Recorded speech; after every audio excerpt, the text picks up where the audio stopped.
Welcome back to EE386.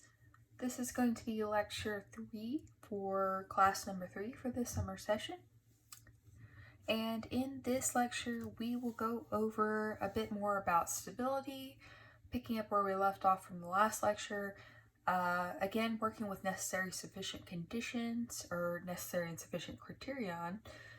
And that mostly with respect to the Routh-Hurwitz stability criterion, which we will go over the technique of and use of.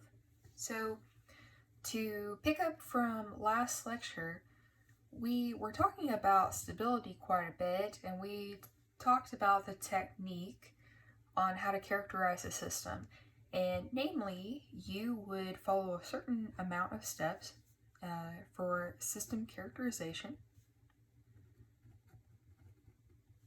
So the first step would be to find the system roots, and you would do that through the characteristic equation. So first of all, we determine that characteristic equation.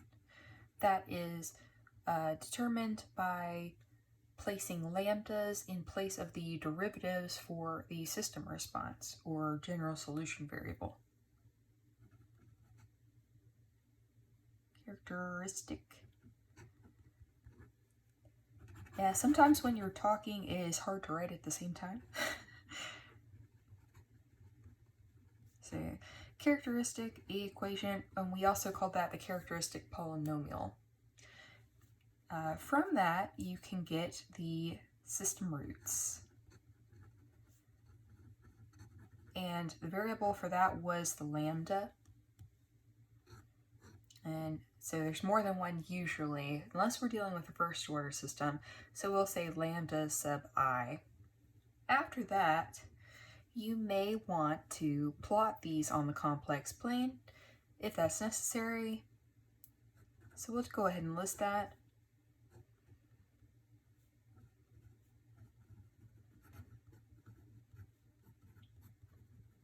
That is one thing we covered. From there, we can then determine the general solution of the equation.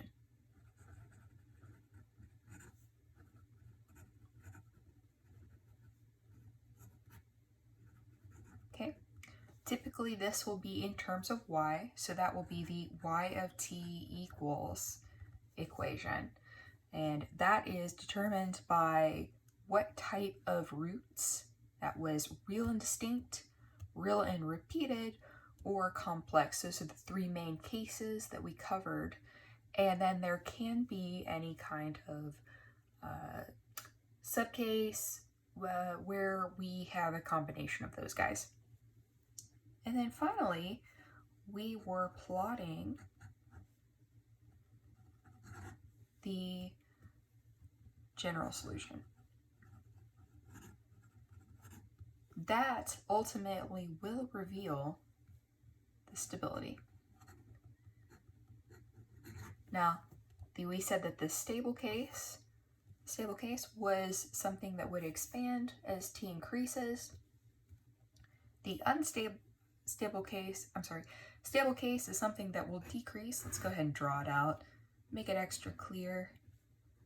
Decays as t increases.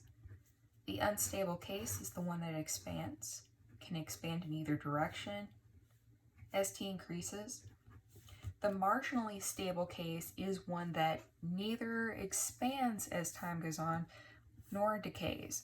So it is one that is bounded. Usually it's harmonic. It doesn't have to be. And here I accidentally drew it decaying. So let's make sure that we fit within those bounds. As t increases, it just stays in that zone. We really can't make any other assumptions about it. Okay. And those are our three main cases. Now, if we are looking for a stable system, I want to make this absolutely clear.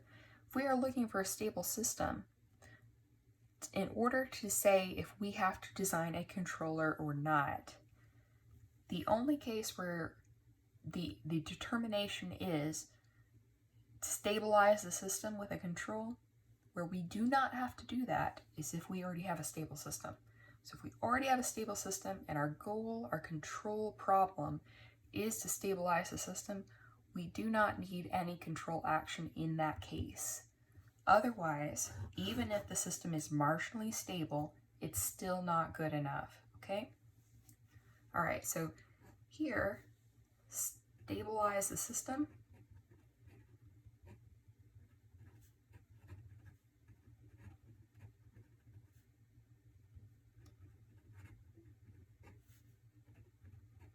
So it is not needed if and only if our problem is simply to stabilize the system, okay, for a stable system.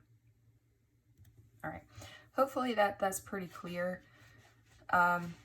Remember, this is not the case of I need the system to be stable within a certain specified time range. It has to be within some epsilon of 0. We still need a control in that case, but knowing what you can discount or what you don't have to do early on is pretty useful. Okay. All right. So if we back up a little bit, we were talking about some systems, or rather the cases that we were studying in this class. And I just wanted to draw this distinction while we're still in the period of talking about the general solution a bit, just to kind of illustrate what the properties were again. When we talked about linear systems, not to go too far into this, but I want to make sure you understand it, we had two main properties for this: homogeneity and superposition. Now, whether you realize it or not, we actually used, well, the homogeneity was pretty obvious. We had our equations last lecture equal to 0. And so they were homogeneous in that the output was directly related to the input. They were scalable. We really didn't have any other function that they depended on. The superposition portion we were using, whether you realized it or not, we were able to isolate every system root. When we drew individual graphs, some decaying, some expanding, and so forth, like that, depending on what the C value might be. Like say we split up our problem into y1 and y2 from last class, and we had that general solution y equals and at least 2 roots. We were actually using superposition. We were isolating different parts of the problem. So in general, for these properties, to understand them, for homogeneity, we have to have the output directly in relatable to the input. So it's directly dependent.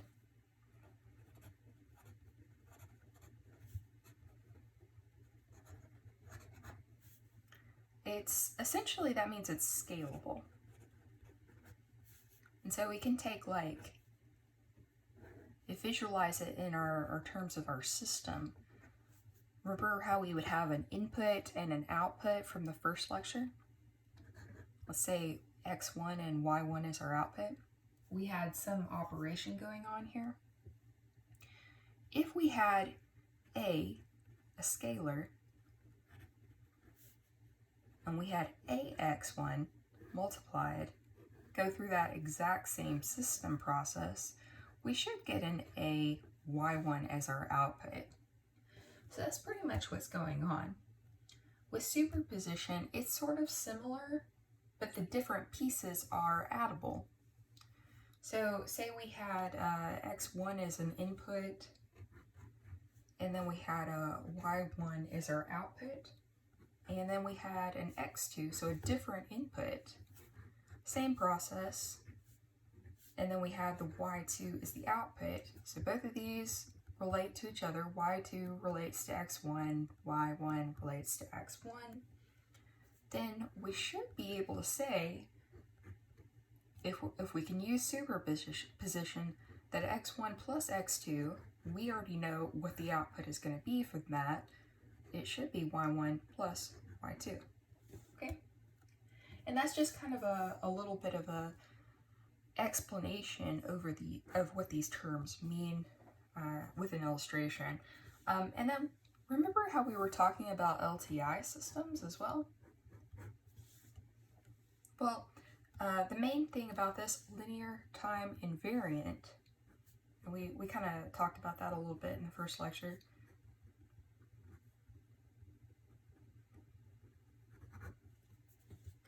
Well, and I think I might have even made this, if I didn't use this example, it was probably something very similar.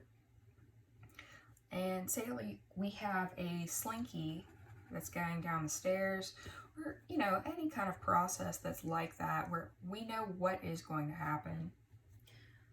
So we have that slinky and he's heading towards the bottom of the stairs, going down each stair. Well, essentially, it doesn't matter if this happens today, it happens tomorrow, or a year from now, the process is going to be exactly the same. It doesn't depend on the time of day or the exact date or really time in general. It is translatable in time. That's really the terminology. So we can kind of draw it like this process right here, where again, if A is any kind of scalar and we have this input X signal, our output Y, it should also be translated in time. So the same thing is going to happen no matter what day it is, no matter what year it is. So some excitation delivers some response, same kind of way, same method, no matter what time it is. Okay, so hopefully that helps kind of understand these terms. Now that we've actually seen superposition in action from our last lecture from solving those problems, it maybe makes a little more sense. Okay, so the main thing I wanted to go over in this lecture today is more of the let's see, what was I saying? Sorry about that. Stability, the word stability. Okay, more stability, and to get to that, really, Routh Hurwitz. Now, when you first learn about this, it's not very popular with students immediately, but once you get the hang of it, it's actually really not so bad. The problem is there are a couple of formulas all at once that happen. So what I want you to do while we're going through this is kind of like just stick with me and see if you can follow the pattern of what happens. Okay? All right, so basically, why do we do Routh Hurwitz? Okay, and what is it? Well, Routh Hurwitz is a criterion. It's a procedure. So it's actually both. To get to the criterion, you have to go through the procedure. And it determines what the stability of the system is.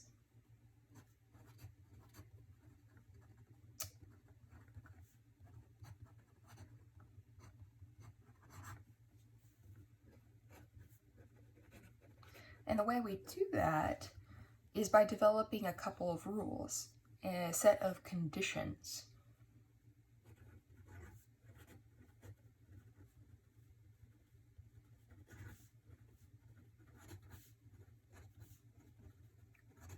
Now, for these conditions, these are actually the necessary and sufficient conditions. And these are things that we mentioned at the end of last lecture. So these are the conditions that have to be met in order to have a stable system.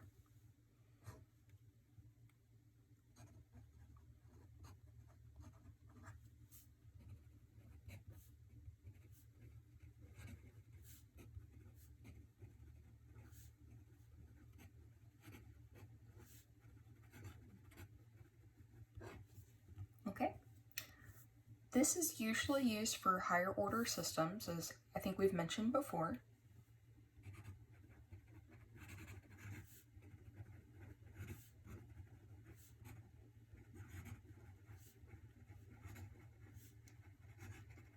So what's really cool about this is that we can deal with something that seems kind of crazy, something like a 20th order system, a 10th order system, something like that, and we can actually determine the stability of that system on paper by hand with no computer needed. So it's actually really, really powerful. Now, of course, this technique may be a little bit overkill if you're trying to do something with like a second order system. We already kind of went through the necessary and sufficient conditions for that, but it's good to see where they come from. They actually come from Routh Hurwitz. All of the systems, all the orders of systems will follow the same criterion. The rules work for every order. Okay, so what about the systems of higher order? Well, why do we do this? Again, they are inherently harder to factor. So, I mean, I don't know about you, but I really don't want to sit down and have to factor out a fifth order system. Factoring out a third order system is hard enough. So second order is fine, but yeah, above that it's a little bit of a harder. So first thing we want to do, let's go through this procedure. We will first form an array.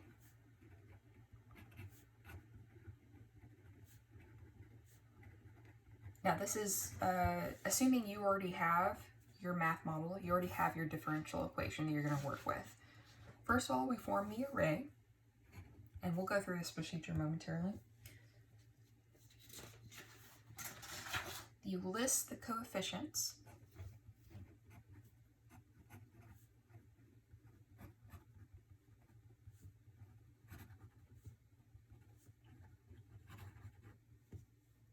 So let's say we have a differential equation. It looks something like this.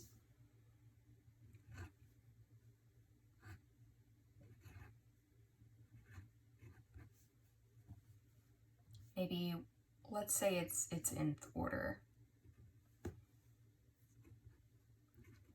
And then we'll have coefficients in here that are a sub n. So this next one down will be n minus 1. And on the bottom, this is dt to the n, so this will be dt n minus 1. Next coefficient will be an n minus 1 and n minus 2 up here with the y, and then on the denominator, dt n minus 2. And then plus dot dot dot dot. And then our final one will be, let's see, that's going to be an a1, and then we'll have a y, and there shouldn't be anything in the denominator, and we're going to set that equal to 0. So I kind of ran out of room here, but this equation also is in your book. It should be in your book. I believe Routh Hurwitz is around chapter 6 in the version 13. So we're kind of skipping around, by the way, in the book. Chapter 1 is mostly concepts and definitions, and chapter 2 is very informative, so we'll use chapter 2 quite a bit. That's the math modeling stuff, and also a little bit of the stability. And then chapter 6 is where we go through Routh Hurwitz. Okay, after this, so actually let's go ahead and do this step right here, listing the coefficients in order. The coefficients, we have a 1 here, an a sub n, and so forth. So, and I probably should have done the general case where we had a coefficient out here, but we did talk last lecture a bit about having a monic system. That's something that we'll always kind of want to, because we just get benefits from that. And I'll point those out again this time. Actually, I'm going to go ahead and in this step, we'll replace, we could have made a little step in between these, just writing this a different way. But it is really handy to go ahead and substitute the Laplace transform in here. So just a little side note, derivatives with respect to time if we go to the Laplace transform of that, they will be an S. And also integrals, I'm just going to put the parentheses around this, integrals with respect to time are 1 over S. So that's where this is coming from. So we would have 1 times S to the n, and then S to the n minus 1, and then we'll have our, I'm just going to skip this term, dot, dot, dot, A1, and then no S here because that's not a derivative, but it will have 1, and then we'll factor out that capital Y and set that equal to 0. Okay, so we have now this Laplace transform kind of form, and I really just did this to make it easy to make the coefficients stand out. So we list those coefficients in order. We got all of that already. So the next step is then going to be arranging them in the Routh-Hurwitz array, is what is termed. So we arrange the coefficients in the, and I like to abbreviate Routh-Hurwitz as R-H. So we arrange them in an array. Now the array is going to look like this. In general, whatever the order of your system is, you want to start the largest derivative term at the very top, and then you'll work your way down. So we have an S to the n minus 1, for example, all the way down to S to the first, and then S to the 0th power. Here, S to the 0th power would be our a sub 1. That's the coefficient with the 0 derivative. So 0 derivative here, and then largest derivative here, that is also 1 in this particular little illustration. Okay, so if we're following this, we'll have a 1 up here, and then we would have a n minus 1, a n is here, and then we would go back and forth between these two rows. I'll go through this procedure again as we do examples, but essentially you want to take the first 2 rows on this Routh-Hurwitz array, take this equation where you've listed out all of your coefficients, and then sort of bounce up and down between here. So fill out the first one, the second one, go back to the top and move over a column, and then next until you run out of coefficients. So here our last one would be A1. So depending on the size of our system, this A1 would be either in the top row or the bottom row. I'm not really sure because I don't know what n is for, it's generic for this example. But yeah, so you would fill out these guys right here. Now, this is not empty. The rest of these will be filled out. Say like we have a Bn, let's say Bn minus 1, and then we would have a Bn minus 3 and so forth. And then the C's with similar subscripts here. And then you would have D's, E's, and so forth, as many as you have, as many as you need actually. Okay, and now all of this section is calculated. All of this section comes from your differential equation.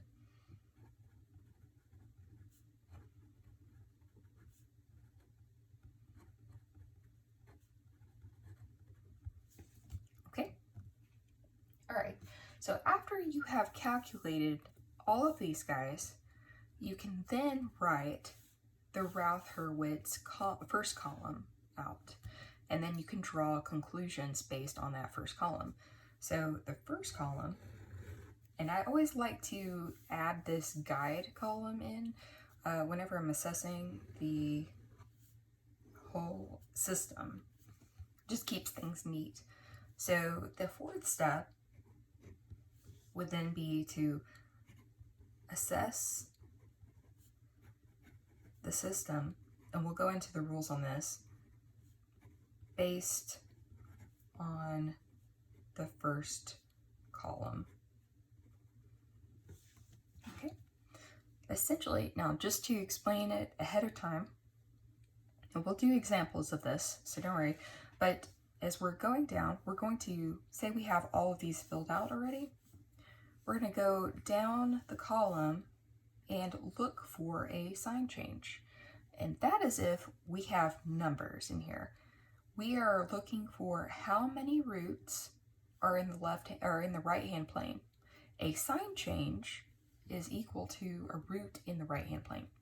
So say we had a 1 and then a -2 and then a 3. So bounce from here, a 1 to a -2 to a 3, that would be 2 sign changes.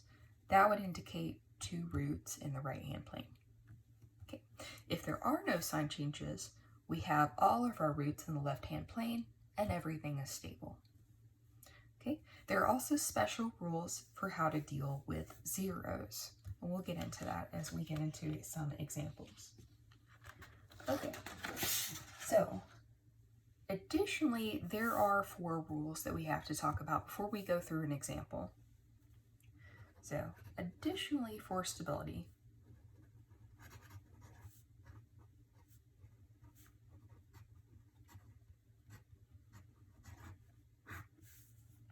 first of all, you can't have any element of the first column being a 0.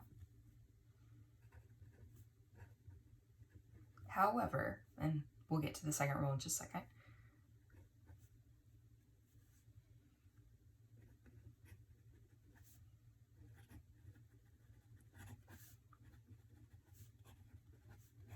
okay?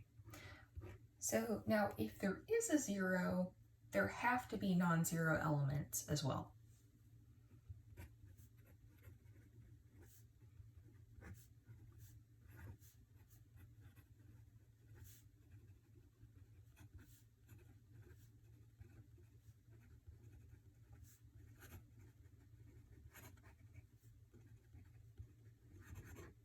Okay. Third rule, all elements in this row are 0, so if that happens, the 0 occurs in the first column.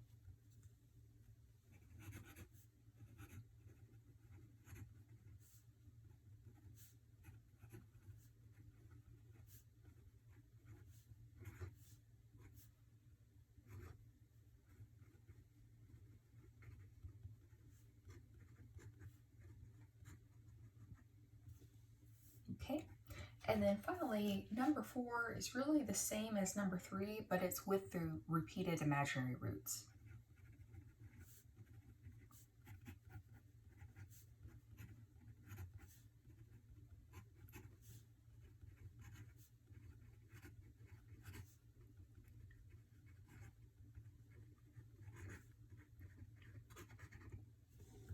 Okay, so let's go through a couple of examples and let's work out the procedure, particularly for calculating these guys and how to fill everything out and then how to assess the system. Now, I mentioned if you have numbers here in the column, in that first column, that you can determine how many roots are in the right-hand plane. Now, what if you don't? And we'll do examples like that. But if you don't have numbers, then the thing you end up with are actually the necessary and sufficient conditions. So you will get all of the necessary and sufficient conditions from doing that assessment of, well, I don't want a sign change. What has to happen for me not to have a sign change? And then that'll give you a condition. And the culmination of all of those conditions are your system necessary and sufficient conditions. Okay? All right, so let's do an example. All right, so for the first example, let's say our system Let's do a good book example. So this one is not monic.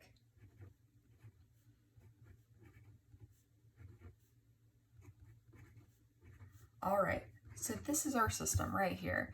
We've got this constant A2, this constant A1, and also A0. So these are coefficients. We don't know what they are, they're arbitrary. So let's fill out, and you can see that this is the second order. You can actually tell what this is by glancing, probably after a little bit of practice, but by glancing at this, you can see what the necessary and sufficient conditions are, but let's derive them with Routh-Hurwitz. Okay, so first of all, we list out our coefficients. Now, because this is non-monic, I'm going to take this extra step and divide everything through by A2. I'm going to do this problem two ways. First of all, by doing that division before we even start. And second of all, we'll leave it in and you'll see that the results will be the same. Okay, this is a really good opportunity to illustrate what happens with a monic system versus a non-monic system. Okay, so actually, let's do that. We'll do that division right now. And let's split this up into the monic side and the non-monic side of working this problem. Okay, so first of all, let's do this one. All right, so remember, we had that array. We've already listed out the coefficients. This is already Laplace transformed and everything, and we can easily see what the coefficients are.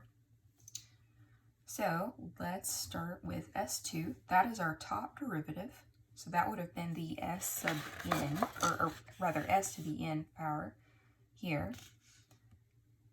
So I can just start there. And then I should have an S1 and an S0. Okay, let's fill out the coefficients. Okay. All right, so since this is the monic side, I'm going to go ahead and divide through now. And so I have, actually, this is going to be S squared plus A1 divided by A2 times S plus A0 divided by A2 equals 0. And now, if you remember from what we said last time, we have, whenever we divide through, we have to make that A2 cannot be 0 distinction. We can't divide by 0. So if we make that choice and we don't know what A2 is, we have to write this. Okay, now let's fill out the coefficients. All right, by S2, we now have a 1. So that becomes a 1. And then remember, we bounce around the top two columns. A1 divided by A2. That is the next one. So we go this one down, then go to the next row, or next column rather. A0 divided by A2. Okay, I'm actually out of coefficients at this point. So 0 is going to be what I fill out. And if I wanted to, I could keep going with the columns, and the rest of these would be 0. Okay, so now the issue is, how do I calculate, let's call this B1, and we'll say that this is B2.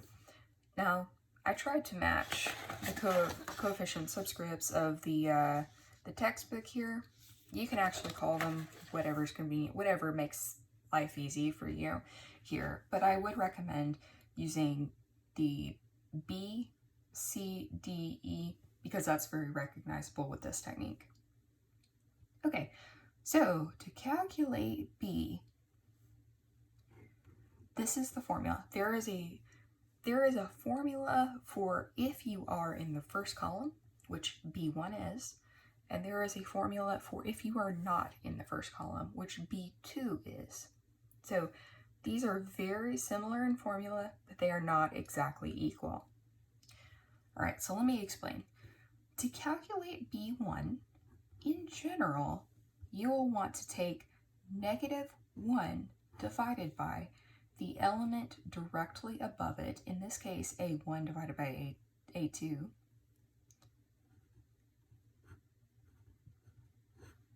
and then multiplied by the determinant, so I'm going to write the matrix here, but it's the determinant of the elements above it, the 4 elements. So in this case, it's going to be 1, A1 divided by A2, A0 divided by A2, and 0. Okay, so let's go ahead and calculate out what B1 is, and then we're going to discuss that formula for B2. All right, so if we do the determinant here, we're going to get a 0 minus the A1, A0, A2 squared.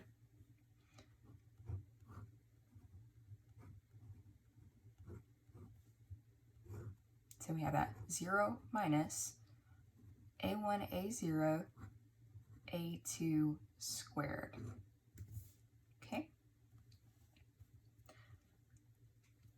I'm kind of running out of room here, so I'm going to go ahead and finish the B1 over here and then flip over to the next page to do B2.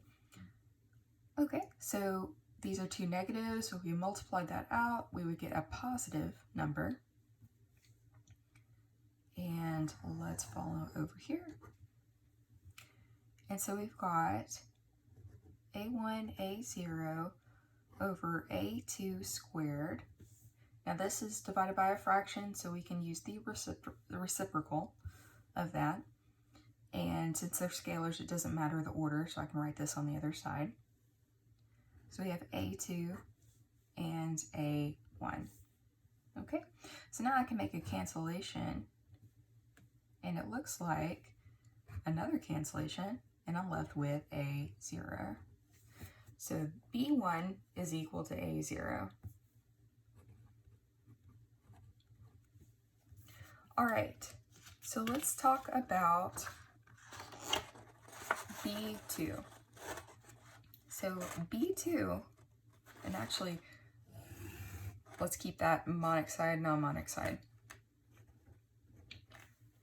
We're going to have to calculate B2 over here, though, so it's not a loss. We'll do that after.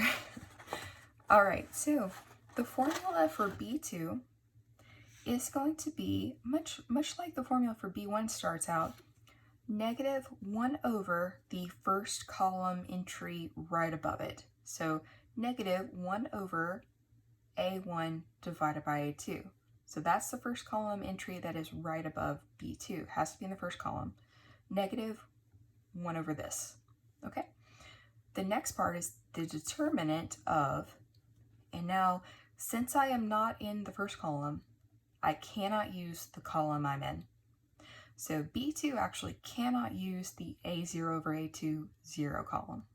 And this is the same for anything that is not in the first column. Remember, B1 got access to this because he's kind of special. He's in the first column.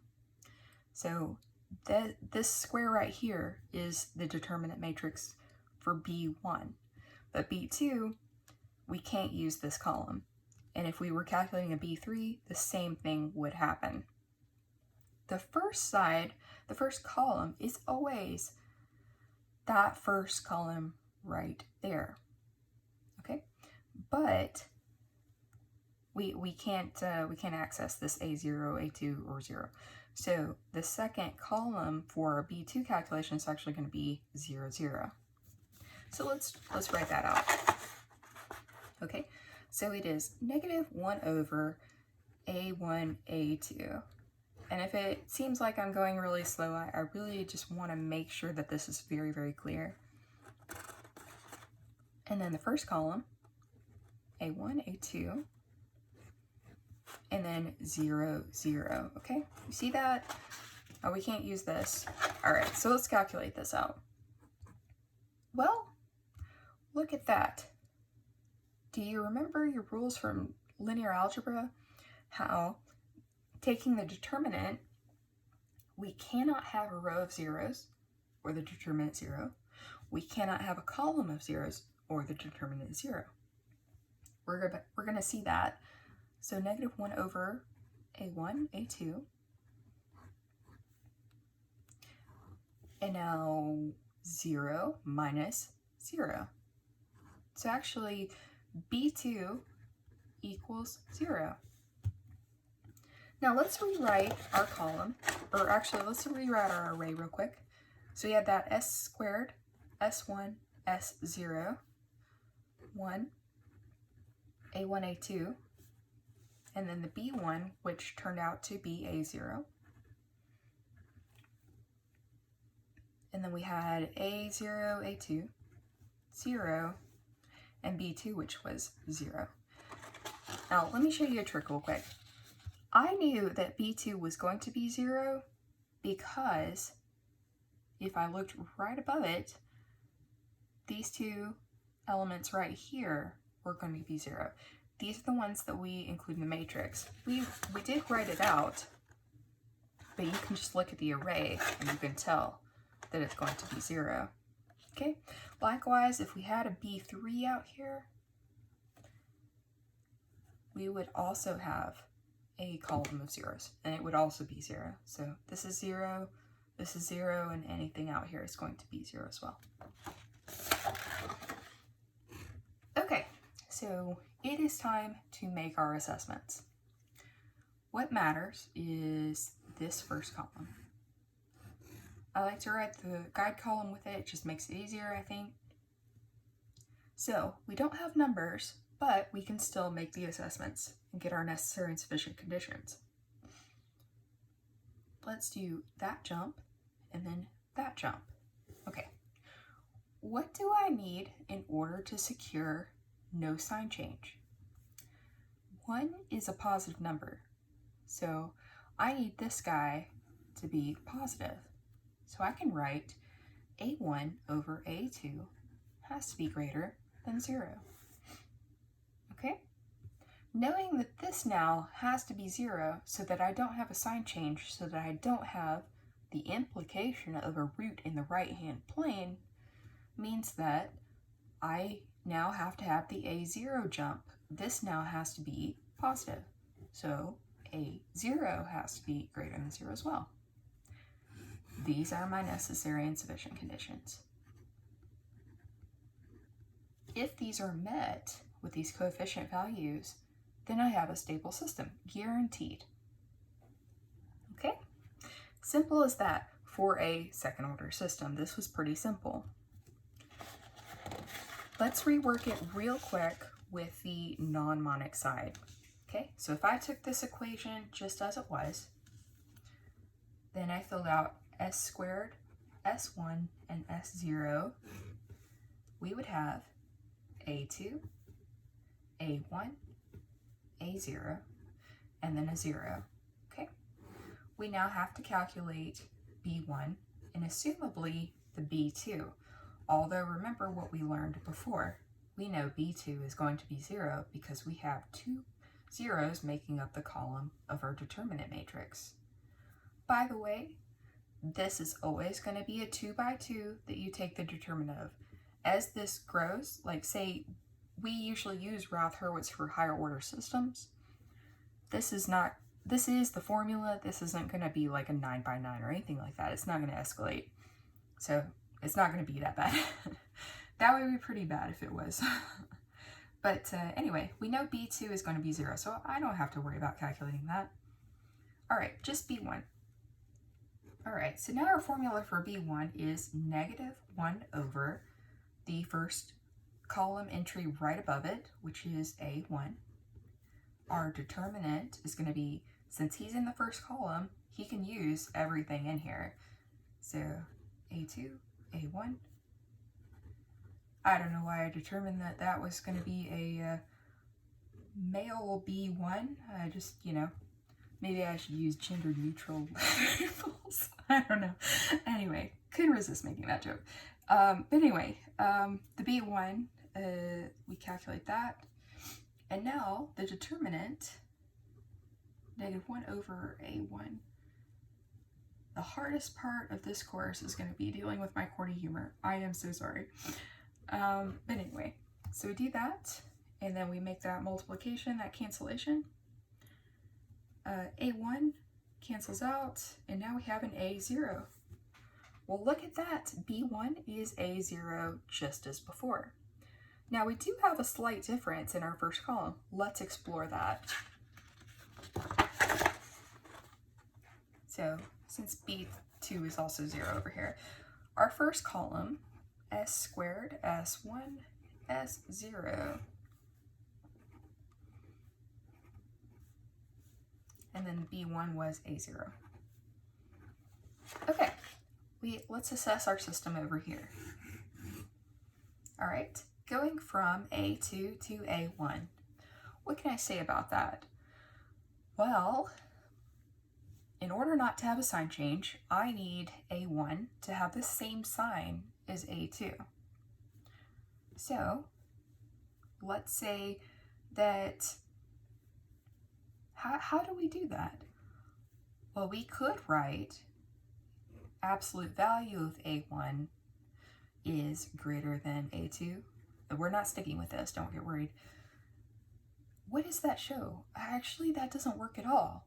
That might be your first instinct to use absolute value bars to discount a sign, but that's actually not going to fix anything. What we have to do is kind of extrapolate the sign. So if I were to take A1 divided by A2, what can I say about this? Well, if you think about it, if there is a sign difference, then I'm going to get a negative number. If there is no sign difference, if they are both negative or they are both positive, then there won't be a sign difference. So that's really good. So in order to do this, either we could take A1 over A2 or A2 over A1. It really doesn't matter. All I want is the sign. So this has to be greater than 0. Think about it. A1 is negative and A2 are negative. They're both negative. The sign cancels out, resulting in a positive number. A1 is positive, A2 is positive. Again, the fraction's a positive number, so this works. However, if this is, for any reason, negative, then this won't hold up, and then we'll reveal that sign change. So this is the right rule. This is one of the necessary and sufficient conditions. Now we're going to do the same thing for this jump. I have to reveal the sign some way. So I'm going to go ahead and pick to put A0 on top. It really doesn't matter what you do. So either this has to be greater than 0 or a 1 over A0 has to be greater than 0. Again, we're just after that sign change. Okay, now I had to think about this a little bit. If I did it this way, it kind of just jumped out at me, right? But we resulted in very similar answers.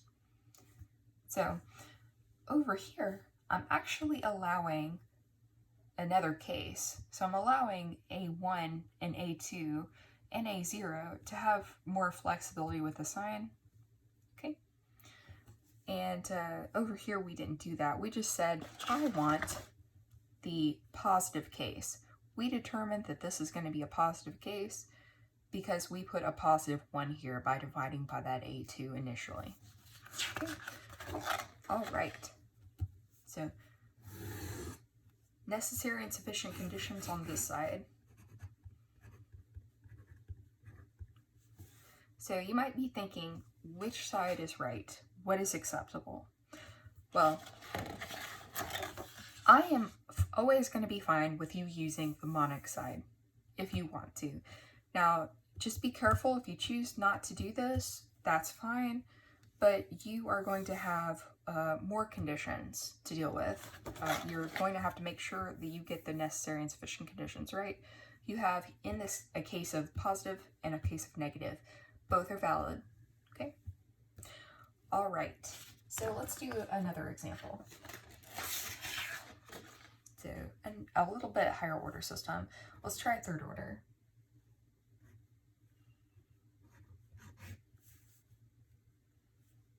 So let's say we have A3 S cubed plus A squared, or A sub 2 S squared, A1, s plus a0 equals 0. Okay, so now for this, let's just go ahead and go forth with the non-monic side, and then we'll do some numerical examples after that. Okay, so the first thing we want to do is write out our guide column. That starts with an s cubed in this case because that is our highest order derivative.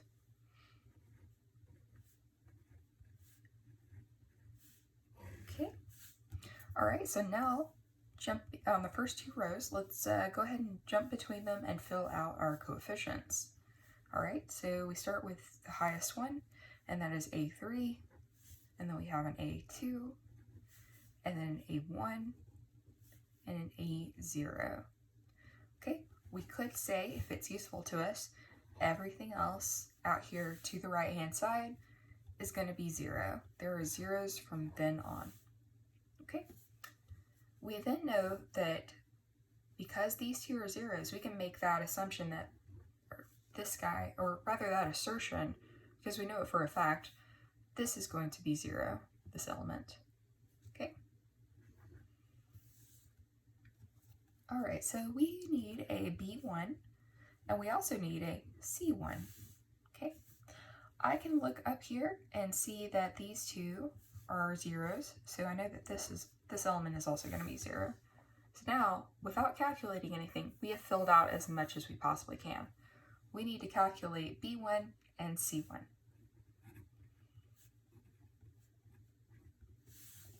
Okay, so these are both in the first column, so they're going to follow the first column formula.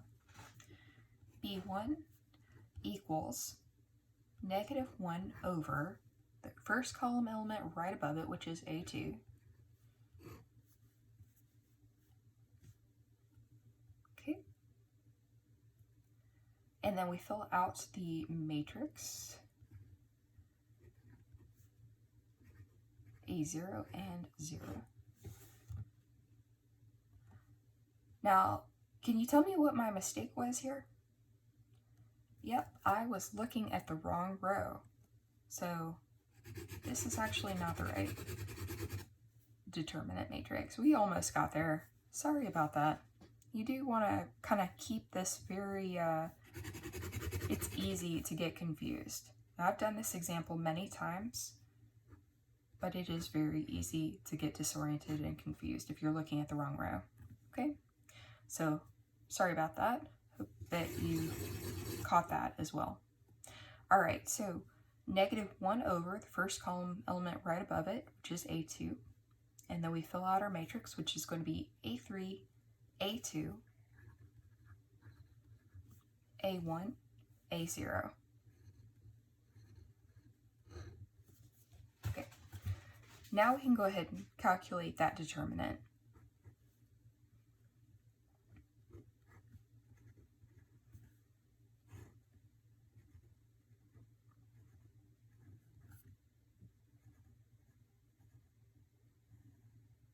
Okay, there we go.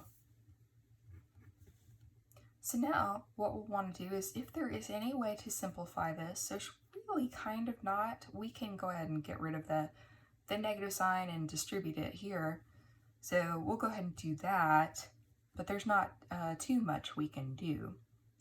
So multiplying here and here makes a positive, A2, A1 divided by A2. And then we have a negative sign here. So it pretty much just reversed the order.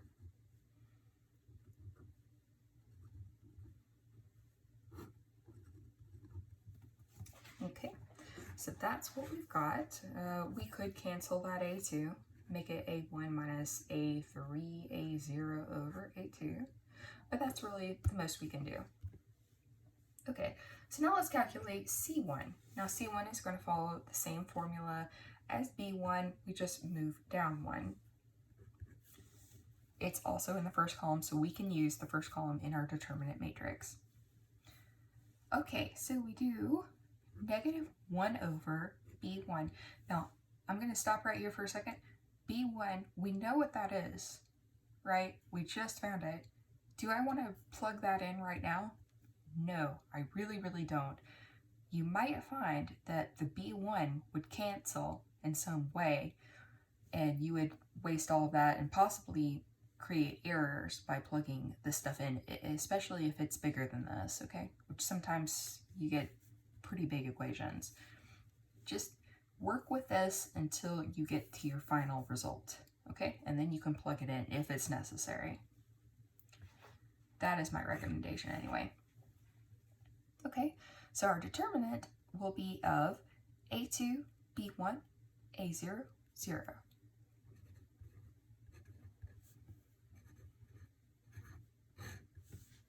Okay, just so that equals doesn't look like it is over here, like continuing this equation, I'm going to draw a little line there. All right, so let's take that determinant. That is a 0 minus A0, B1. Okay, and if we simplify that, we have a positive A0. So see, we didn't even have to plug in the B1. It actually worked out just that way. So now let's rewrite our first column.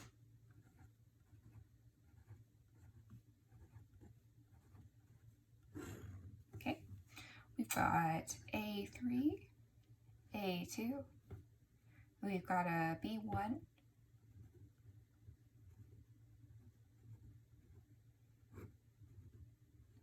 and we've got A0. Okay, so if I want to make my system assessment, I am going to go down this line looking for sign changes. Since I don't have numbers and I only have symbolics, I have to assert that I do not want a sign change. Okay, so to go here to here, in order to preserve the sign, I would have to say either A3 over A2 or A2 over A3, either one has to be greater than 0. That's my first necessary and sufficient condition. Okay, to go here to here, I'll have to say that either A2 divided by this stuff or this stuff divided by A2, either one has to be greater than 0 as well.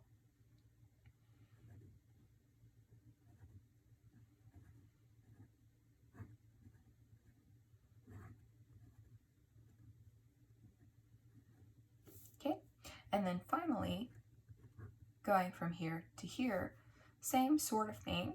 Let's go ahead and take that A1 minus A3, A0 over A2 divided by A0 greater than 0.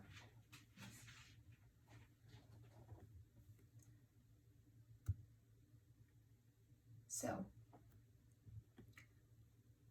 what we could do, let's say, since this is arbitrary, this is the right way to handle it. But now I'm going to step back and say, like, well, let's assume that we want the monic case. Let's assume that I want to take out of those two cases where either I want to adhere to the negative case where A3 sign is negative and develop necessary and sufficient conditions off of that, or I want to take A3 as positive and develop the necessary and sufficient conditions off of that. Let's say I choose one. Okay, so this is the most complicated way of, well, I don't want to say most complicated way of doing it because that's probably not true, but this is probably like kind of a complicated thing. I want to go ahead and adhere to a monic case where I want to go ahead and pick positive side, because most of the time that's what we're doing. But it's really important that you understand where we're coming from, why we're making that decision.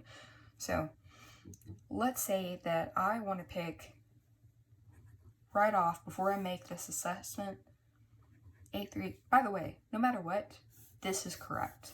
This is a good way to do it. It's correct. But if I want to make that assumption right there, where I want to deal with only the positive numbers, that makes this a lot simpler. So let's reevaluate saying that we made that assumption.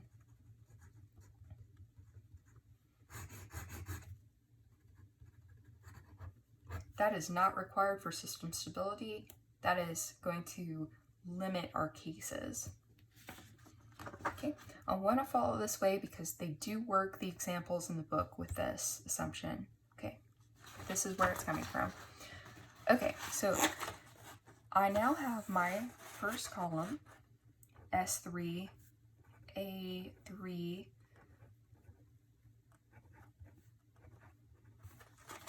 actually for the notes, since I scan these afterwards, let's make that little note there.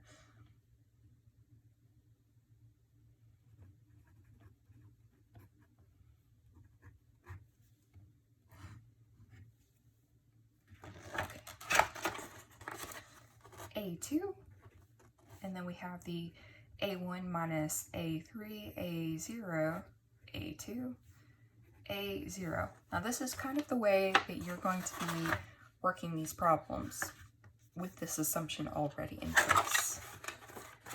Now, that really limits things because A3 has to be greater than 0. Well, A3 has to be greater than 0 is our first necessary and sufficient condition then. Okay, A2 now has to be greater than 0. Why? Because in order to go from here to here, well, I'm going to need a positive number, right? Negative doesn't work. That gives me a sign change.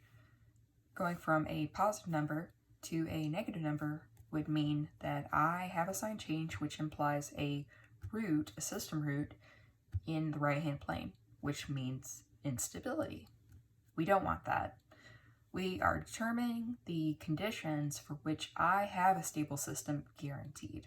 So we have to adhere to that positivity. Now going here to here means that this guy, this whole term, has to be greater than 0.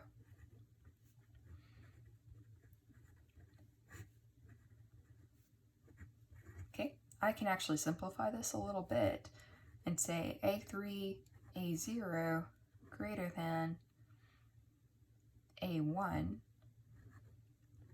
That's going to be, that's actually going to be a negative. So I'm just moving this guy over here. That'll be negative. We can actually simplify this a little bit further. If I were to multiply through by a -1, I will switch the sign of my, my inequality.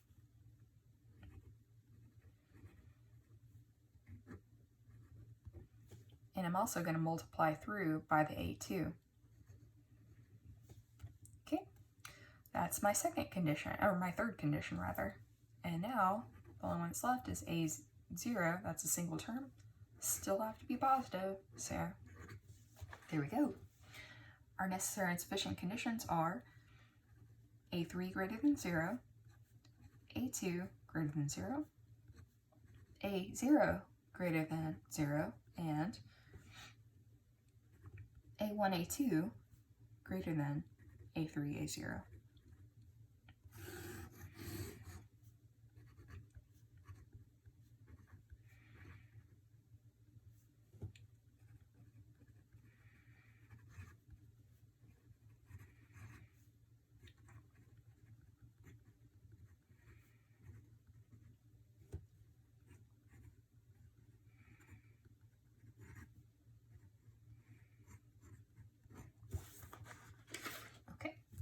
There are our necessary and sufficient conditions, assuming that we are only working on that positive case. Okay, this is the requirement for stability. So just to illustrate that, if we were to choose, like say we had the ability to choose, now typically we do not.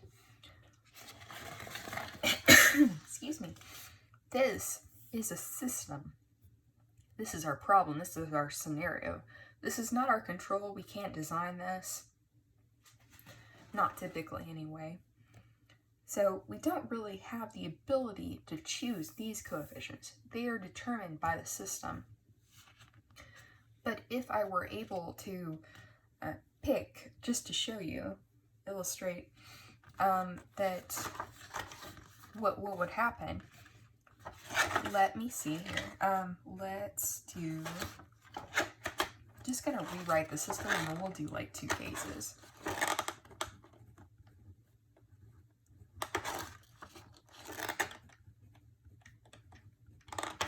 then we have A0. Okay, so that's our original system right there.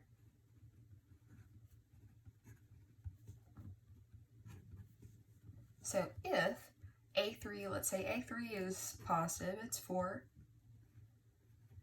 A2 is, oh, oops, I wrote A2 again.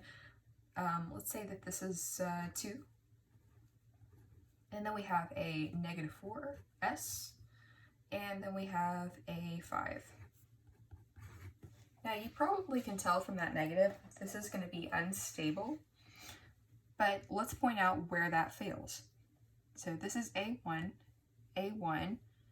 times A2. So A1 doesn't have a direct greater than 0. So maybe it works. Let's pick it out. So we have a -4 times the A2 parameter, which is 2, has to be greater than A3, which is 4, times the A0, which is 5. So that would be -8 has to be greater than 20. And that is not true. So it fails the necessary and sufficient condition, and it is unstable for this case. Okay, we have at least one root, since this part fails. Actually, no, we have two roots in the right-hand plane, because we have a sign change here, and then we have another sign change here. So 2 roots in the right-hand plane. 2 system roots in the right-hand plane. Okay. If, let's do one more case. So we have we'll do 4 again, plus, let's say 1, so S squared, and we'll do another 1s, and then plus, let's say 2 here. So this is all positive. So we can see easily that 1 times 1 is 1. Okay, so actually let's go across here. Greater than 0, that works. Don't have 1 directly for this guy. A2, or I'm sorry, no, that is A2. 1 greater than 0, that works. A0 works. 2's right here. And then we have the conditions for the A1. So that would be 1 times the A2 parameter, which is also 1. And then that has to be greater than the A3, which is 4. And this is 2. Okay. So we have 1 has to be greater than 8. That also fails. So we are not adhering to that condition either. That is unstable. And if we were to plug in these numbers right here, we would see that we also have, should be 2 roots that are also, we can plug that guy in real quick. That is 1 minus A3, 4 times 2 divided by the A2 parameter. Okay, so that is a -7. Yep. So we're going from a +1 to -7 to a +2. So 2 sign changes, again, 2 roots in right-hand plane.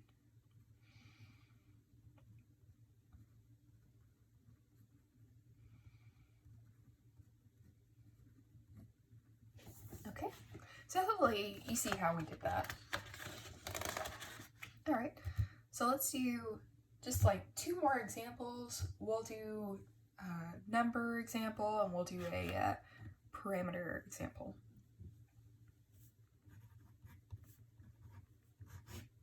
Okay. So here's our system.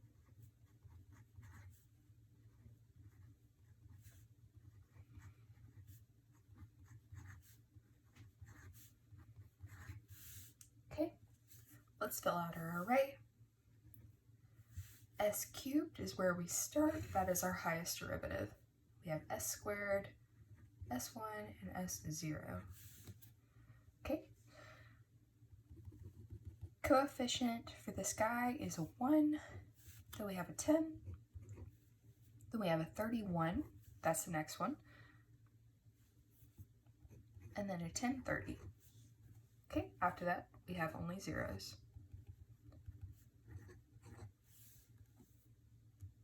Okay, so let's find, we know that this is actually going to end up being 0. You could calculate it, but it will be 0 because this column right here will be involved in the determinant. Our formula would have been 1 over negative 10 times 1, 10, 0, 0's determinant. I'll write that out. We'll call this B2. And just to make it extra clear, let's go ahead and write that out. That way you will have the formula that you can look again if it's ever confusing. Okay, there we go. And we'll also have to calculate this C1. And C2, for the very same reason, it will also be 0, so I'll just write 0 here. Okay, let's find B1.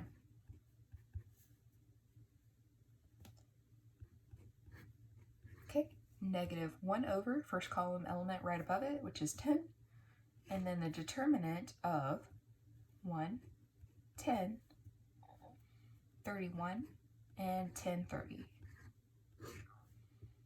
Okay. If we were to do this calculation, we would end up with negative 72. That should be the result. All right, C1. That would be a negative 1 over B1. I could write negative 72. It really doesn't matter. I'm going to go ahead and work it out first. And then we have the 10, the B1, the 10, 30, and a 0. Okay. We do this calculation, and we should have 10 times 0 as our part of our determinant, and we have B1 times 10, 30. So it is really negative 1 over B1 times minus 10, 30 B1. We can cancel out the B1, and we are left with positive 10, 30. Okay. All right, let's write our column. And this, since we have numbers, is just a straight call on is this system stable or not. There is nothing else that we can do with Routh Hurwitz than determine the stability. No necessary sufficient conditions because there is no parameter to use in them. So it is what it is. No, not flexible at all in that respect with necessary sufficient conditions. Okay, so we write our guide column, and then we have 1, 10, the B1, which was negative 72. You can tell this is unstable. There's a negative. We have positive, positive, negative, and then 10, 30. Okay, so just from looking at this, how many roots are in the right-hand plane? How many roots are unstable? Well, there are 2, right? We do our jumps, looking for sign changes. No sign change, and then down here, another sign change from negative to positive. So that means 2 roots that's within right-hand plane. And so therefore, and that's the therefore symbol, system is unstable. Okay, so that's everything we could determine about it with Routh Hurwitz. Again, this is just a third order system, but you can kind of see where everything comes from. So we've done this we've determined necessary and sufficient conditions. We have determined stability. We have determined the number of roots in the right-hand plane. And now for our next example, we are going to have a parameter, and we are going to evaluate when the system is stable based on that parameter. So it's going to be like the necessary and sufficient conditions case, except with a little less ambiguity. Okay, so this example is going to be a fourth order system.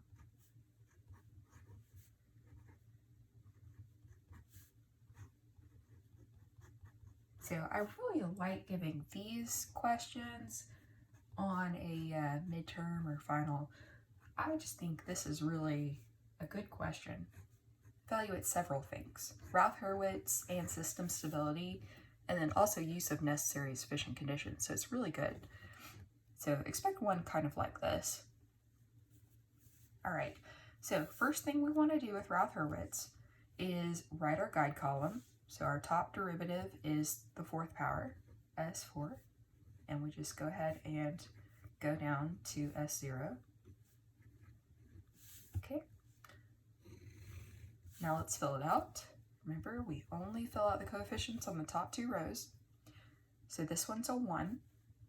His coefficient's a kind of an understood 1. And then we have a 2. Now be really careful. If I, say, didn't have an S2 term, it would look like this. And I would need to skip. I would need to put a 0 here. So always be careful that you have all of the powers. If you don't, remember to put the 0 in there, okay? All right, next one is 3 plus k. So far in our examples, we've been lucky and we've had all of the terms, but I really should do an example where we don't.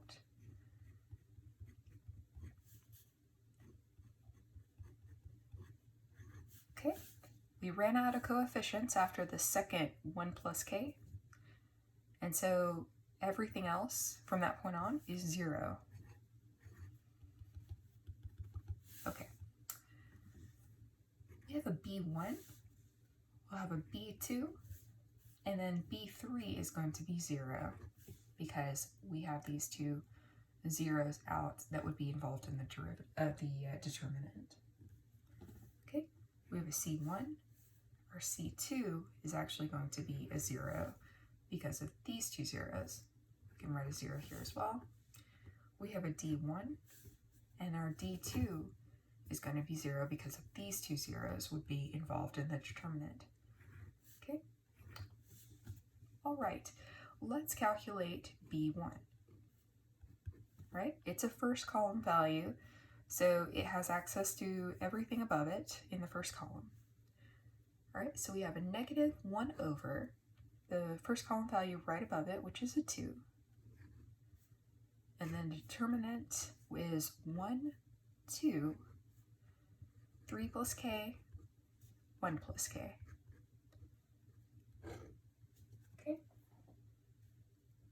All right, so if we were to calculate this out, we would come up with 1/2 times 5 plus k. That would be our result there. Okay, so let's calculate B2. B2 is going to be, again, it's 1 over the first column value right above it, which is negative 1 over 2, so it's a 2. It's always negative 1 over whatever that value is. Okay, and then we have our determinant. So our determinant in this case should be a, let's see, we are here, so we have a 1 and a 2 and a 1 plus k and a 0. Now, recall, we cannot use it. It's not a first column value, so it doesn't have access to its own column for the determinant purpose. So we just kind of have to use first column and the column next to us. Okay, so that's why it's different. Everything that is not in the first column is going to have this same kind of pattern. Okay, so let's multiply this up. That's going to be 1 times 0, so that's a 0, and a minus 2 times 1 plus k.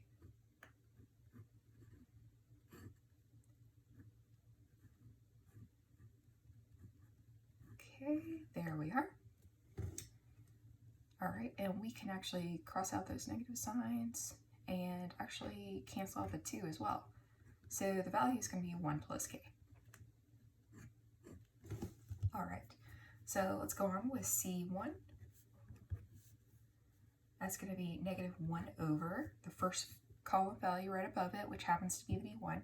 Now, remember what I said, this is too much for me. I'm going to keep using the symbolic until the very last step, and if it's convenient to plug it in before then, that's fine, but often it's just not if it's more than one value or so, one parameter. Okay, and our determinant is 2b1, 1 plus k, and then b2. Okay, so let's calculate this out. And that's going to be, I'm going to leave that 1 over b1, and then we've got 2b2 minus 1 plus k times b1. All right, we'll go ahead and make that substitution of the 1 plus k right here for the b2. And then for the b1, I guess let's go ahead and make that substitution as well. There doesn't seem to be a lot of cancellation we can do immediately.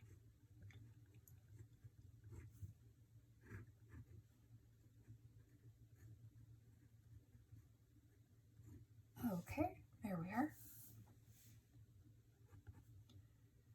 So if we simplify as much as we can, we'll get negative 1 over, actually, that'll be a negative 2, because that we can use that at reciprocal. 5 plus k, and then we have a 2 times 1 plus k minus a 1/2, 5 plus k, 1 plus k. Since they're scalar values, it really doesn't matter what order. It would if they were a matrix, but not here. Okay, and then D1. Let's do that formula. We have a negative 1 over the first column value. I'm definitely going to use C1 until I absolutely don't have to, because that's just way too much to substitute in immediately. And we have a B1, C1, B2, and 0. Okay, so it looks like B1 is not going to be a factor at all. Like 1 over C1 times the negative C1, B2 combination. We can cancel out the C1 there, and actually we can also cancel out the negative sign. And I'm going to make sure that doesn't look like we're continuing the line across here. And then we have B2. Okay, so we already know what B2 is. It's all of that. Okay. So let's go ahead and write out that first column, knowing what we know. So that's going to be S4, S3. Always write the guide column. In my opinion, it just makes things cleaner. Okay, 1 and 2. And then the B1 value is going to be 1/2 5 plus k.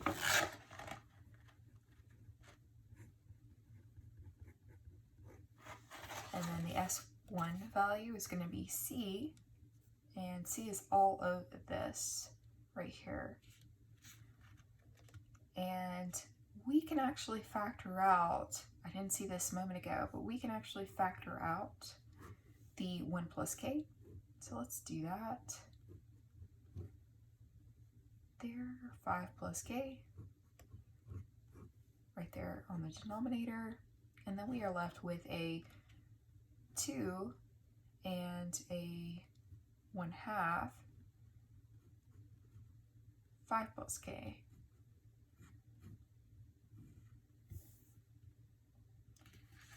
So there we go. All right, that's a little better.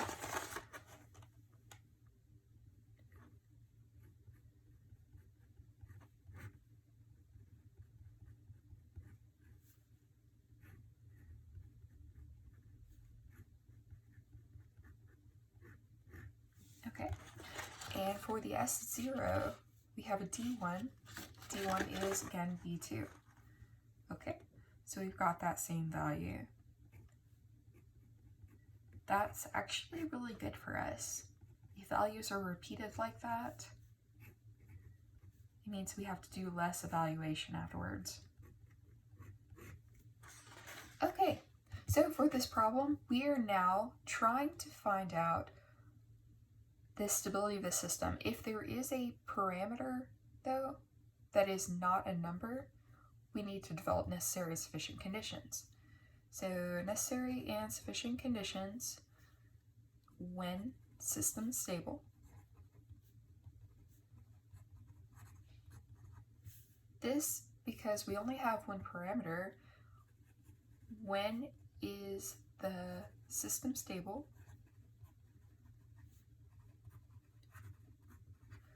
With respect to k. So what values of k allow the system to be stable? Well, it's really going to come down to the valuation of this line and this line, okay? So we go from 1 to 2. Of course, there's no sign change. They're both positive. That's fine. But when we go from 2 to this right here, we do have some restriction. We know that this is a positive value, so we have to have this be a positive value. So 1/2 5 plus k has to be greater than 0. Okay, well, the 1/2 doesn't really matter here. It has to be, if we multiply by 2, 5 plus k has to be greater than 0. Well, okay, we can move the 5 over. We have to have k greater than 5. Okay, so here's our first necessary and sufficient condition. Okay, we still want to be positive, so going from here to here, this line also has to be positive. Now, I'm not going to worry about the last one because it's exactly the same as the one above it. So let's just determine when this is positive. So we can write out -2, 1 plus k, 5 plus k, 2 minus 1/2, 5 plus k. All of that has to be greater than 0.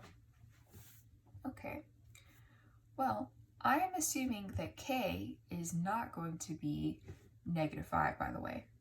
If we adhere to this, then we're safe. So I actually don't have to write it out because of this. But what we can do is multiply by 5 plus k. That should be fine to do. And so if we multiply, we have a -2, 1 plus k,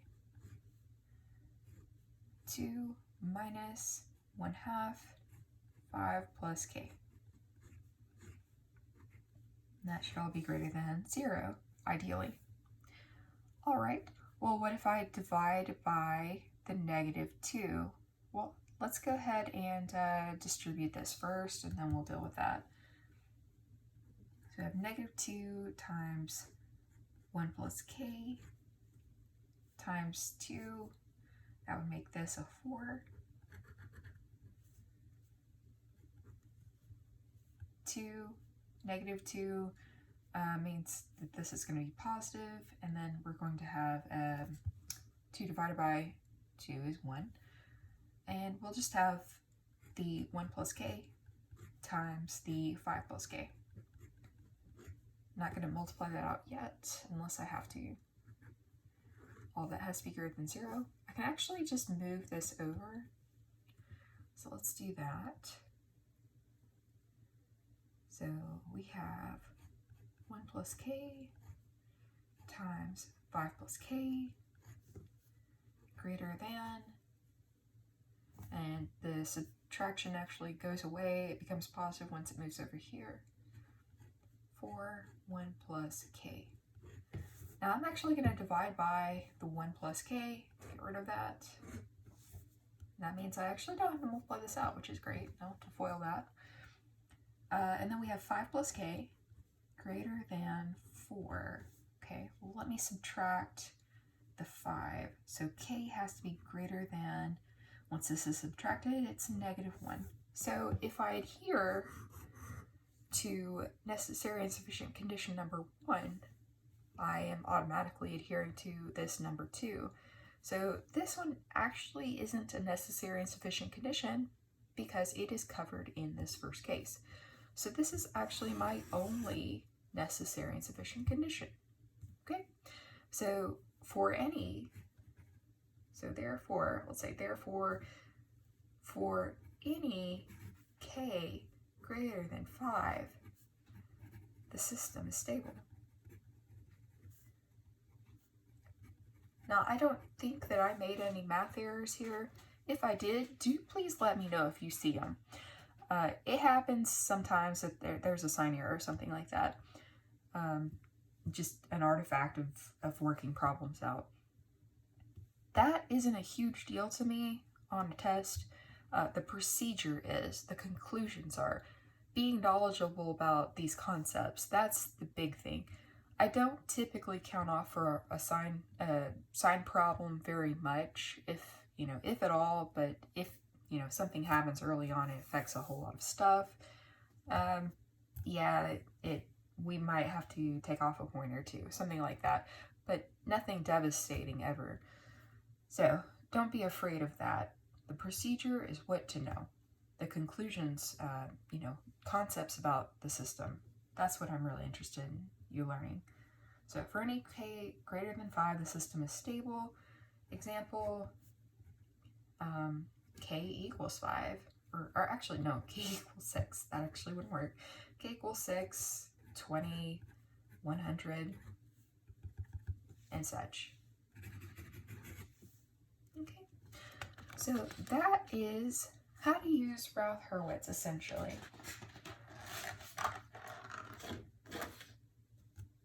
All right, so let's do an example. Since we didn't have one, let's do an example where we have a 0 in place. I do want to show you how to do that. All right, so let's say example, and I forget which example we're on. Example 5, yeah, example 5. All right, so now I'm going to say something, we can do 4th order. Let's do 4th order. Y 4th dot plus, let's say,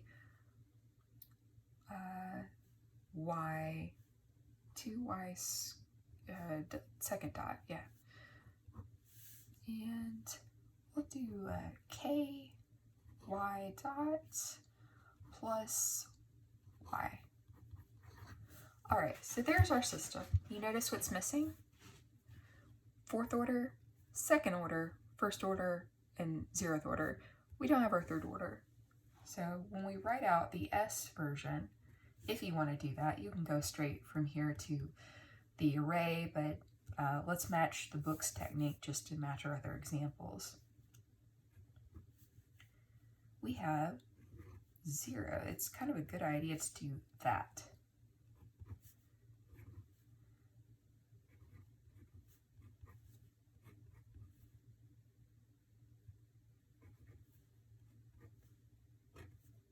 All right, there we are. So let's write out our Routh Hurwitz array. We have s to the 4th, s to the 3rd, s squared, s 1st power, s 0th power.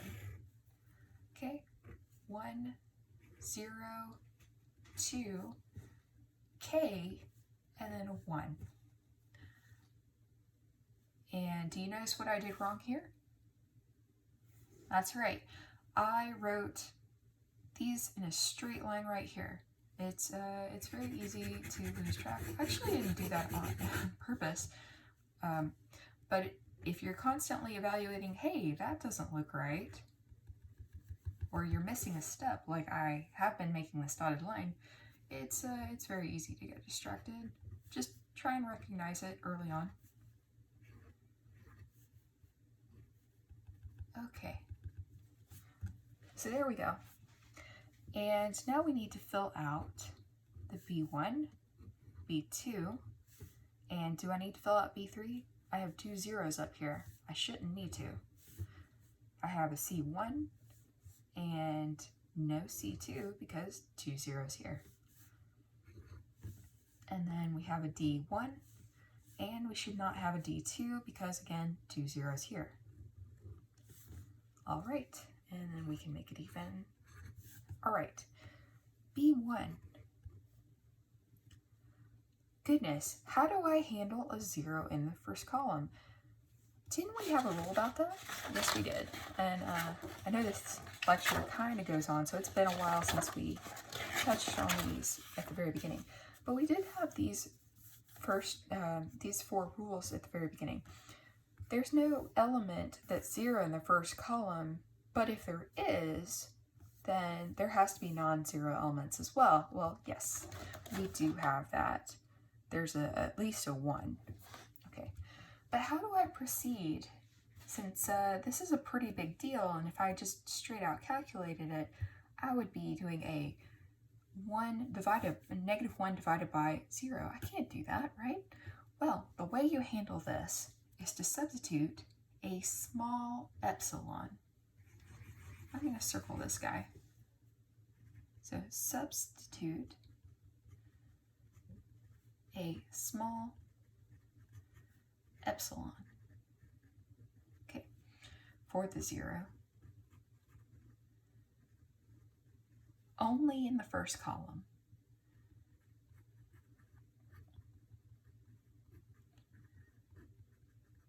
Now, doing this, we're allowed to continue our calculations and get the rest of our first column. We know that this is a valid problem because we have a 1. We have at least one other non-zero element here. So we can go ahead and work this out. Otherwise, if this were a 0 as well, we would know that this is an unstable system if these were 2 zeros in this column as well. So we can go ahead and continue. And we're going to use the epsilon instead of the 0, and at the end, we'll evaluate this with limits. Okay, so calculating B1, we can do negative 1 over epsilon, and then our determinant is going to be 1 epsilon, 2, and k.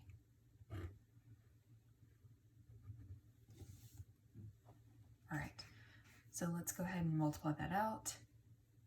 And we have a negative 1 over epsilon times k minus 2 epsilon.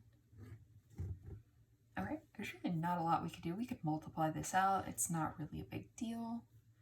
I guess we'll go ahead and do that.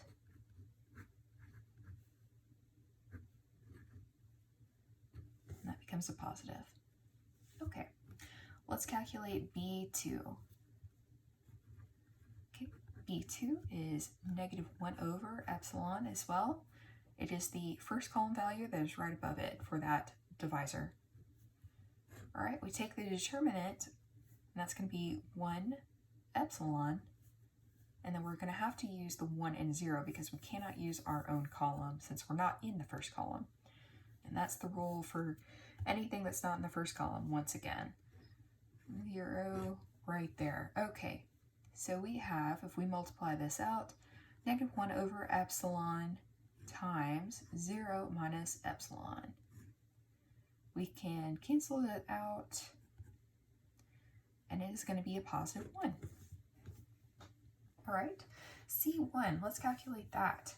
It's going to be negative 1 over B1. I'm going to keep B1 involved as symbolic. I don't want to substitute that unless I have to. And then our determinant for C1 is going to be epsilon B1 K B2. And since B2 is 1, I'm going to go ahead and put that in there. That's actually better than using the symbolic. Okay, negative 1 over B1 multiplied by epsilon minus B1K. All right, so we can go ahead and multiply it out. It's not going to be that much better, but we can go ahead and do that if we want to. All right, there we go. And we could reverse these to just have the one less sign here. All right, let's do D1. That's our final value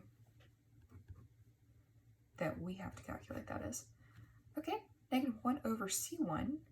Gonna keep that C1 in there because that's, that's better than the whole thing there. And our determinant is going to be B1, C1, B2, which is 1. I'm going to keep the 1 in there, and then a 0. All right, so if we do this calculation, we'll get -1 over C1 times C1. Okay, and it's actually going to be a negative C1. B1 times 0 minus C1 times 1. So yes, it'll be a positive 1 that we result with. Okay, so let's write out our first column that we've got here. It's going to have an epsilon in it, but that's all right. So we have an s to the 4th, s cubed, just getting that guide column out. Okay, and we have 1 epsilon. Okay, B1, which is negative k over epsilon plus 2. We could have reversed the order to eliminate the positive sign, having to write that. C1, which is negative epsilon over B1 plus k. I'm going to go ahead and substitute in B1, which is, let's go ahead and reverse those, k over epsilon, right there. And then our final value, the D1, which is a positive 1. So we're definitely looking for a positive value for k, if at all possible. So now I assumed that the epsilon was a very small, greater than 0 value. Now, I don't know that I actually wrote, small positive epsilon. It does have to be positive.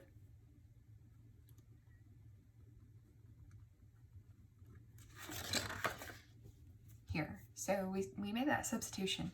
Now, as we go through here, we're going to make an evaluation that, first of all, we're going to get our necessary and sufficient conditions, and then we're going to reduce it by taking this limit of epsilon close to 0. Okay, so really no need to make this jump positive, and we assumed a positive number here. We do this, and we now have an inequality that we need to produce. So we have 2 minus k over epsilon. I just reversed these and make that greater than 0. We can go ahead and take this over to the other side. So we have 2 greater than k over epsilon. Okay. Now, what happens as epsilon approaches 0? Positive epsilon goes to 0. Well, this becomes a smaller and smaller and smaller number, right? And that means that k, whatever value it is, k becomes actually k will stay the same, but the total value of this entry right here, this element, this is going to be greater and greater and greater. K, the only way to make this inequality true is if k is negative. So if we take that, to solve the inequality, k has to be less than 0. That means that we're going to have a negative value. It doesn't matter if it gets bigger and bigger. The magnitude can do whatever it wants as long as the sign is negative. Okay, so going from here to here, let's see if we can keep this. Let's see if this is good enough. All right, so now we have epsilon 2 minus k over epsilon. We'll need to do some simplification here. plus k greater than 0. So this is positive, this is positive, this is positive, providing these conditions are met, which this kind of makes sense, right? We could have done a multiplication and done this a little bit of a different way, but we should have had the same conclusion that k has to be negative to cancel this sign right here. All right, so let's do the same thing over here. We'll just bring this side over here and thereby eliminate that negative sign.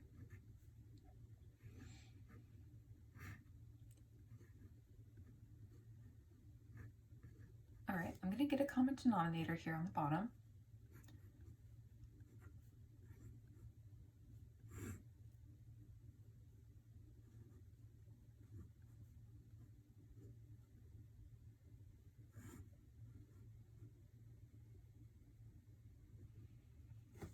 All right, so now if we look at this, we've got k greater than epsilon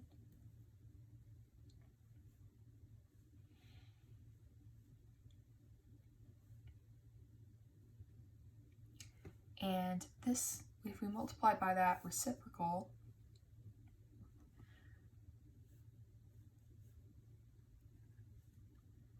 we would have epsilon over 2 epsilon minus k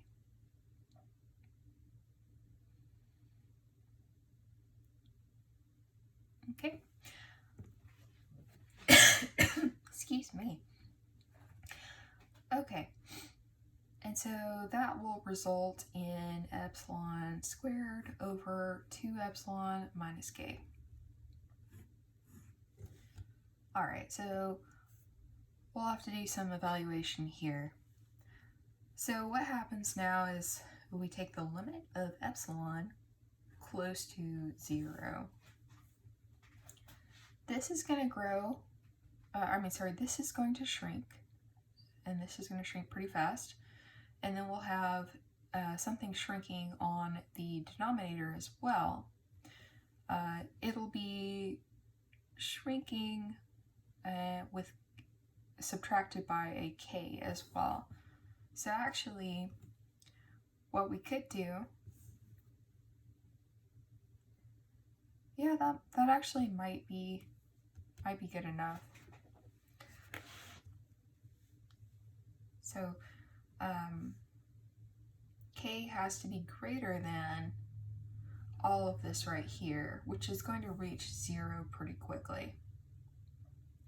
So if k is greater than 0, because there is no negative sign here, there's no negative sign over here, it means that we are actually conflicting with this inequality. So we have at the best case, about k greater than 0.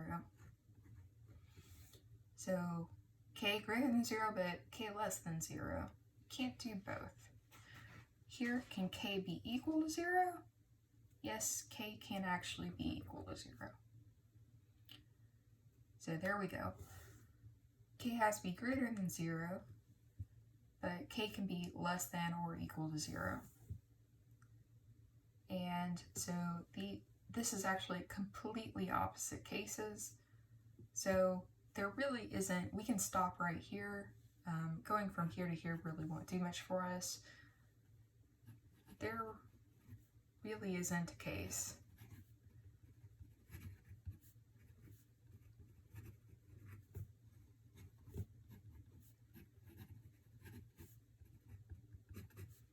That will make the system stable.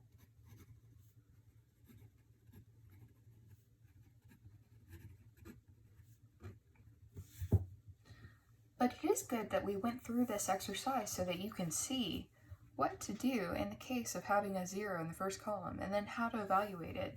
Because you can have a case where you will be able to guarantee a stable system with a certain range of k. Okay, so in that case, it's just unfortunate in this example that it didn't work out that way. But you know what? Maybe it's a good idea to have an example where things don't work out perfectly as well. So In this case, we can't do both, and that is really the reason. So necessary and sufficient conditions do not work together.